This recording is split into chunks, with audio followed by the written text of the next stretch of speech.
What's up, everybody? Welcome back to the Geeks and Company. My name's JS. This is Jeff, and that's right. You're not seeing things. You're back for another after show for Secret Invasion Season 1, Episode 2. Secret Invasion Season 1, Episode 2. It's a secret. It is a secret. What's not a secret is that the show is a little bit lackluster. And what's funny is so they sent out the first 2 episodes of the 6 for reviewers, and I think it's sitting around in the mid 60s for percentage wise. Yeah, that sounds about right to me. And having watched the first 2 episodes, I can see why that is. Yeah, it still feels like we're still kind of getting set. We're getting set up. Once again, guys, if this is the first time you're tuning in, there will be spoilers for Season 1, Episode 2 of Secret Invasion. So if you've not watched that episode, I don't know there's a whole lot of things to spoil per se. But regardless, spoiler warning.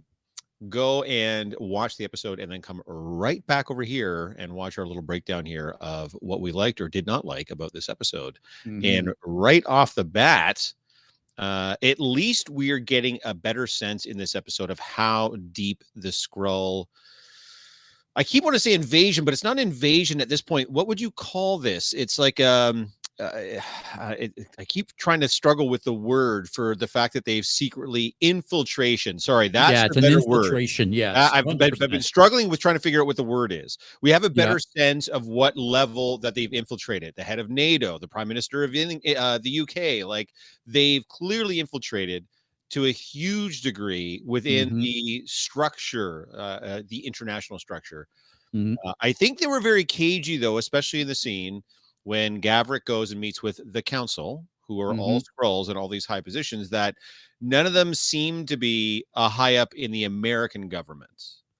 There's the one guy, but even then... Well, the token American guy was just played by Christopher McDonald, by the way, which you guys might recognize as Shooter McGavin from Happy Gilmore. Yeah. He's just a news commentator. He works for the faux Fox News. He works for Fox News. Yeah. He's the Tucker Carlson of this show. Right. He's the Rush Limbaugh of that thing. So I don't remember there being another like high-ranking U.S. person at that table, because I think they might be saving that for whoever we find out on the American side is actually a Skrull, because they sure want us to believe that it's Rhodey after the confrontation. Which I don't think it is. That feels like a red herring. That's a setup. Right. Like, I feel like a lot of people are treating this as one of those throwaway shows that, man, it's not really important and maybe I don't need to see. Where I think of all the MCU shows, I think this is the one that you need to see. There were some reveals in this episode. We find out there's 1 million Skrulls on the planet. Not only have they infiltrated at a high level, but there's a lot of Skrulls. There's a million of them, and they've been here for like 4 or 5 years. Yeah, they've been here essentially, I think even longer than that. Because by the way, this is another one of those stupid things that I hate. Half the people in the show call him Talos, and half of them call him Talos. And I don't fucking know why. You all can't, when you're in the writer's room, you all can't just figure out what you're going to call this dude? Yeah. 1 million Skrulls. All of the Skrulls. Okay, so let's back up for a second. Talos tells Nick Fury. Oh, you mean Talos? Yes. Tells Nick Fury that after the Skrull invasion, not the Skrull invasion, the Kree War. Right. All of the surviving Skrulls, with the exception of this one group that he mentioned that I don't know who that is, Lord blah blah blah's group of something or other. Yeah, but everybody else has fled to Earth. Right. You find out that Gravik does know Fury. He met Fury as a child. Okay. Yes, he did. So this episode starts with the flashback that the first episode should have had. Yes. It shows us all the key events from Captain Marvel that catches you up. Why did they wait until... So I had to struggle the whole first episode, and I don't know anybody or what's happening. We introduce all these characters, and then in the second episode, you remind me of who all these people are. So I just get to feel stupid for the whole first episode, you assholes. Just put that little blip at the beginning of the first one. Yeah, we realized that we do know Gaia. She was Talos' kid. In and Soren we had met as well. And we had met her as well. Like... Gravik. I feel like they were trying to show you how bad Gravik was, how unhinged he was, before they told you who he was. Granted, but they had it as two separate flashbacks. They had the 1995 flashback that was all the Captain Marvel stuff, and then they had the 1997 flashback, which was the Gravik stuff. So in the first episode, show me the 95 flashback so I know who everybody is, and then for this one, show me the 97 stuff so I know who Gravik is. Yeah. Because this was clearly a bigger episode for him. So the Council of Skrulls gets together. They name him the General, whatever the fuck that means. The Skrull General. Yeah. He's in charge of the war on humanity now. And Gaia seems to be, we can't figure out if she's a double agent or not. She's clearly curious as to what's happening, but she's not fully sort of betrayed either her father or Gravik. So I don't know what her motivations are. They seem a little bit spurious. The lone person, I don't know who the person was in the council that did not submit to Gravik. Yeah, she was like, I'm not on board with this. I'm out. And then right away she leaves and she calls Talos or Talos, or whatever the balls his name is. Dude, you know, shit's going down. Yeah. And Talos, whatever's like, well, I got to meet with Gravik. We got to have this out, which obviously isn't going to go anywhere. And I think that's a key scene in the trailer where Talos goes to grab Gravik, and then all of a sudden everybody in the bar is Gravik. That was a big scene in the trailer. So, okay, sorry. First, we do need to talk about before we get let's there. Back up for a quick second because the episode starts with a casket coming out of a I don't know, a hearse or a limo or whatever. There's a casket coming out with an American flag and a woman's crying. And she turns around and you can see she sees something in the distance and she takes off. Obviously, it's Nick Fury. And she basically goes up to Fury and is all like, what the fuck, dude? Like, what's going on? Like, how the fuck were you there? You know? So he kind of somewhat tells her a little bit of what's going on. Right. And she basically tells him, well, make sure this wasn't in vain. And although they're doing a lot of work to make us believe that Maria Hill is dead, they do a recap of the shot scene, her being shot and Nick Fury being over her. She's not dead at that point. The scene cuts before you see her die. In the recap, in the original episode, you don't. She takes her final breath and that bitch is dead. Well, I still think there's some shenanigans potentially there. There could be. It would be a little too, like they did the exact same thing with Fury in the MCU movies. They killed him, but he wasn't really dead and blah. Like, I hope they're not just, I mean, that would be very MCU, like just a retread on the exact same ground, right? Yeah. And it would take a lot of like it would take a lot of the next in line of what? Because they're a director of, I guess Shield's gone now. So, well, not even that. No. There's still Sword, but now none of that matters because he goes to meet Rhodey and Rhodey fires his ass. And then Fury's like, well, who told you to fire me? And he's like, no, dude, I volunteered. I'm not helping a brother out. Yeah. You put our lives on the line. You screwed up, which again, same thing. Classic mix. Like Fury's explaining, I'm trying to stop the bomb. And then Rhodey's like, that's not relevant. You made this happen. And that like, and Rhodey even admitted he knows who the Skrulls are. So I don't know if Rhodey is being deliberately obtuse. Like, you're right. I think Rhodey is a red herring. Now I'm starting to wonder if Rhodey thinks Fury's a Skrull and that's why he's acting that way towards Fury. Maybe. That would at least make more sense as to why Rhodey's being such a dink all of a sudden. Maybe. Like, I don't. Here's the thing. And by the way, I thought it was interesting in a meeting between Fury and Rhodey that Rhodey's like, call in the fucking Avengers. And Fury's like, no, I have to do this on my own. Because, of course, in most of the other MCU properties, they just pretend there aren't any other heroes. Mm-hmm. They don't even mention it. And now all of a sudden they're like talking about like, oh, hey, we should just call like everybody else that could deal with this. And Fury's like, no. But so here's the thing with the Skrulls. There's one Skrull in particular that hasn't even been hinted at throughout the course of this entire thing, hasn't even been talked about, and that is the Super Skrull. So yes, they have. So they have this machine now, and I'm wondering if that's what they're creating. 100%. Right. 100%, because when she looks up on the computer what's going on, you can see that they're pulling DNA from Call Obsidian. They're pulling DNA from Groot. They're pulling DNA from, who was the other one? Some Frost person or whatever. Frost. Oh, yeah, one of the Frost giants. Yeah. From Thor. So they're clearly working on the Super Skrulls. So now, why jump the gun? Like, do you know anything about the Super Skrull? Not a lot. Okay, so Not the a lot, super other than they're not only Skrulls, but they also have the powers of the Avengers. no, they have the Super Skrull. There's only one has the power of the Fantastic Four. Fair enough. Well, So that's not going to be the that's powers of the Fantastic no, Four and here, that's what I'm right? like. Why are you jumping the gun on this? Yeah. Just you have a Fantastic Four movie about to get made and come out. Why don't you just wait on this so you can have the proper Super Skrull? So, But now you're going to get some weird. Maybe this is going to open the door for us to meet the Fantastic Four for the first time. I don't know. Do you think those things that those DNA samples were maybe some kind of a red herring that we will see a weird reference to a Dr. Reed Richards or a Sue Storm or whatever? I don't know. I don't know. I don't know. It's not like the MCU hasn't broken canon before, and we may get some, dollar store version of the Super Skrull by the time this is all done, but you're right. And what's his name? Sam Jackson has already said in an interview, don't expect this to be the comic book version of Secret Invasion.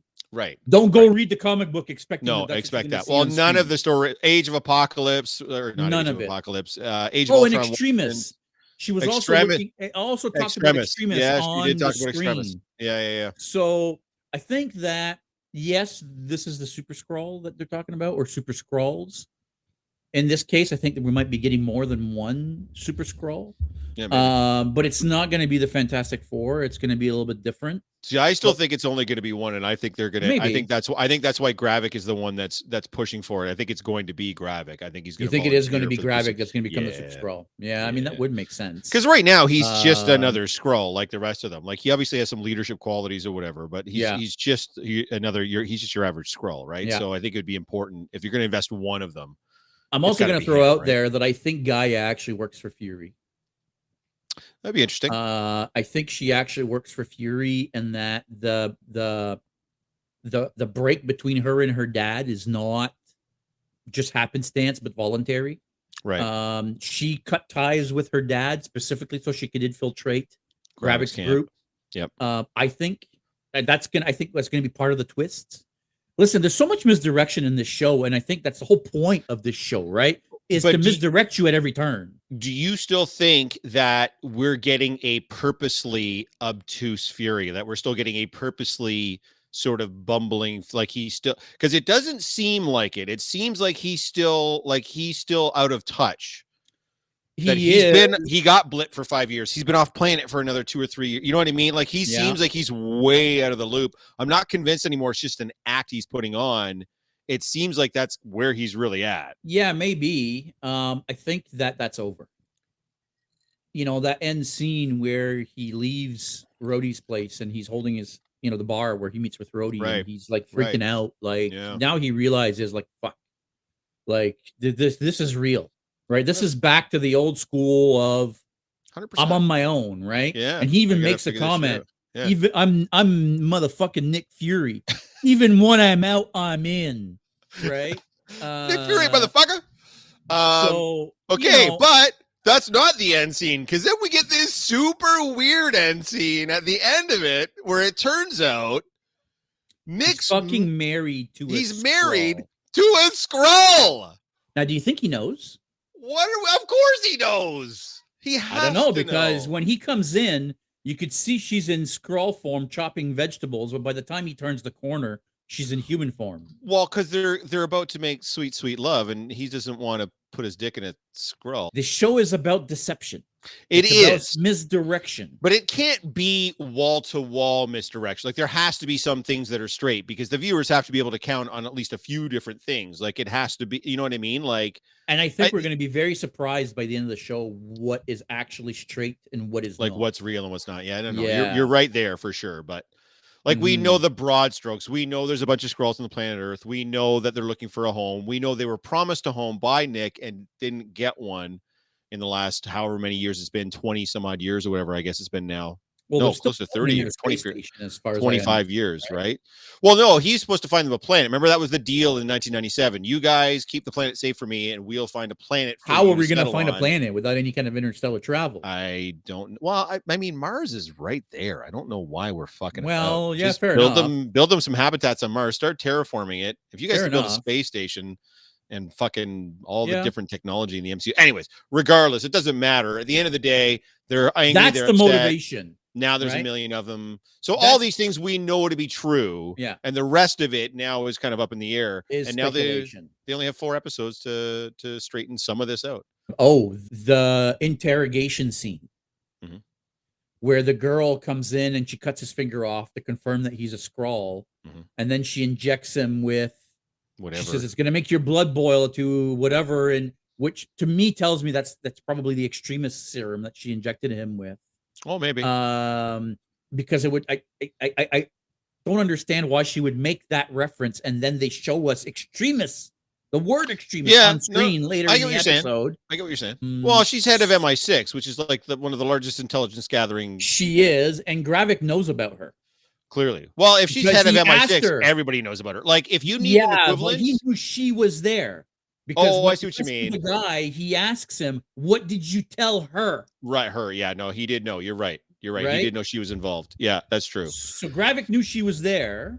Yeah, if you guys need an allegory as to who she is, if you are fans of James Bond movies, she's M. Now, I will admit the scene when they bust into the butcher, the deli or the butcher, yep. And that fight scene was very John Wick. It was very John Wick. It was very well choreographed. It really showed that they're much stronger than humans. I mean, fuck, he's tossing people around, right? He just grabs a guy by the collar and throws him up and hangs him on a friggin' hook, and that was. We have to make them a credible threat, right? It's not enough that they can just turn into other people, but we have to make them stronger and everything else too, right? Yeah. So, I'm going to ask you the same question you asked me last week. Sure. Does this make you want to find out more? If it does, it's out of morbid curiosity. I keep thinking to myself, like, if this was 12 episodes, I'm already all done. But there's only 4 more episodes to go. Like, I might as well.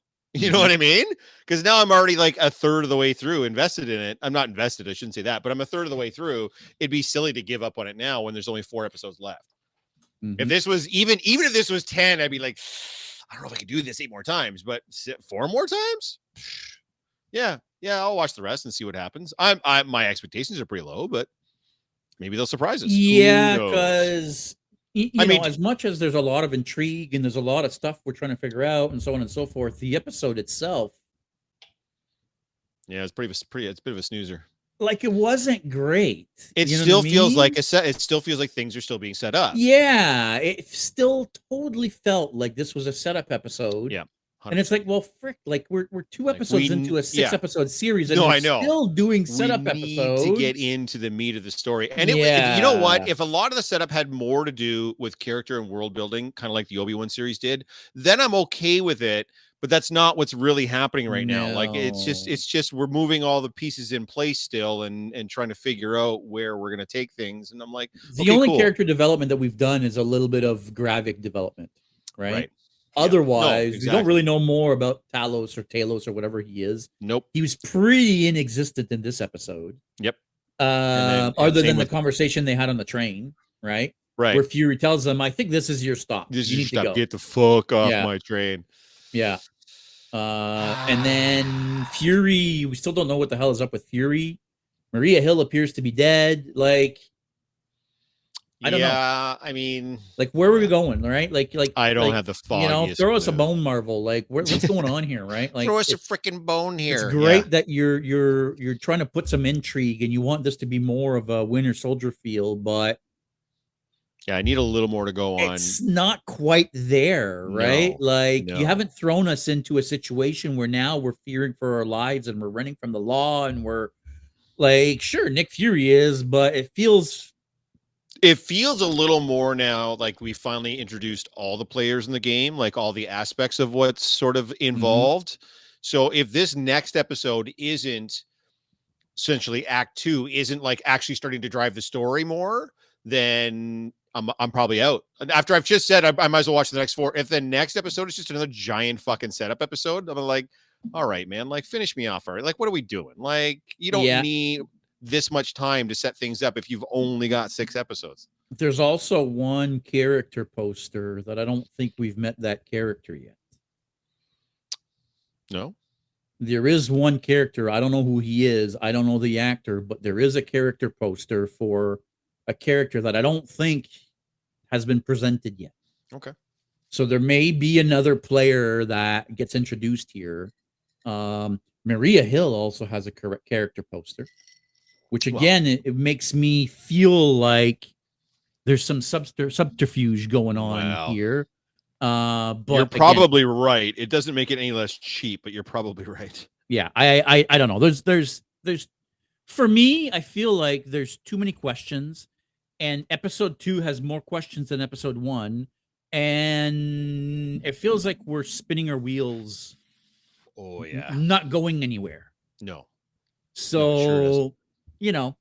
And I get it, because this one had to, I mean, we had to introduce a lot of new moving parts and a lot of new characters and refamiliarize with old characters and blah, blah, blah. So, I mean, I get all that, because really none of these people have really been featured on screen in quite some time. Like even Rhodey, I don't think it's been around since whatever. I guess he was in Endgame, but he hasn't been around since Endgame. You know what I mean? So yeah, yeah. Hopefully they start to get off the pot and get some stuff actually moving in the right direction now, as opposed to what these first 2 episodes are. We're going to find out next week, kids. Stay tuned. Yeah, next week. Let us know below, guys, what you think. Are you enjoying this so far, or are you like us, where you're a little bit uncertain of what the hell's going on, and is this losing your interests? Because this episode has it ever caught your interest? Well, I mean, has it caught it enough for to lose it, or just it never grab it in the first place? Because that's kind of what I feel right now. But yeah, fair maybe enough. I'm wrong. Maybe you guys are into this. Yeah, let us know in the comments below. Are you guys into this, and do you want us to keep talking about it? Let us know. We will be happy to bend to your will for sure. But we should probably get out of here. Yeah, I think that's going to be it for now. Thanks for watching, everybody. Stay geeky. We'll see you next time.